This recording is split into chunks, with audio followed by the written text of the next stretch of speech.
I never thought silence could hurt more than words. But in my marriage, silence became the loudest thing in the house. And the day I realized my wife didn't love me anymore was the day I stopped recognizing myself. We met in the most ordinary way, a friend's barbecue. She spilled her drink, I handed her a napkin, and somehow that awkward moment turned into a 5-hour conversation about music, movies, and how neither of us believed in soulmates. Back then, she laughed at everything I said, even the dumb jokes. I remember driving home that night thinking, this is what peace feels like. We started dating a few weeks later. It wasn't fireworks. It was quiet, comfortable, easy. The kind of love that feels like coming home after a long day. A year later, we got married in her parents' backyard. Small ceremony, cheap wine. My best man forgot the rings, but she looked at me with those eyes and I thought, as long as I have that look, I'm safe. And for a while, I was. We built a little world together.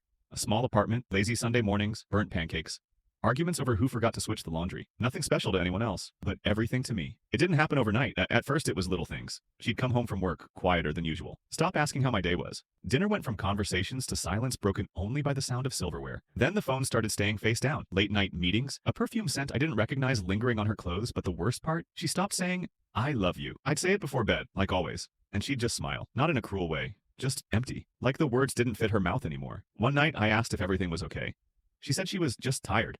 So I told myself that's all it was. Exhaustion, stress, life, because believing that lie was easier than facing the truth. It was a random Tuesday when it finally happened. I came home early. Surprise dinner, flowers, her favorite takeout. But when I walked through the door, she wasn't there. Her phone was on the counter, buzzing nonstop, and that's when I saw it. A message from a contact saved as work. Except it wasn't work. The text said, last night was amazing. I can still taste you. I don't remember dropping the flowers, just the sound of glass shattering, and my heart right along with it. She came home an hour later, saw everything on the floor, and just froze. Didn't even deny it, just started crying. She said she didn't mean for it to happen, that she felt unseen. All I could think was, I was right here the whole time. We talked, or maybe I just listened, because no matter how many times she said, I'm sorry, the words didn't reach me. They hit the air and fell flat. That night, she slept on the couch, and in the middle of the night, I heard her crying. I almost got up to comfort her. Old habits die hard. But I didn't, because that's when it hit me. I was comforting the person who broke me. She moved out a week later, no big fight, no screaming.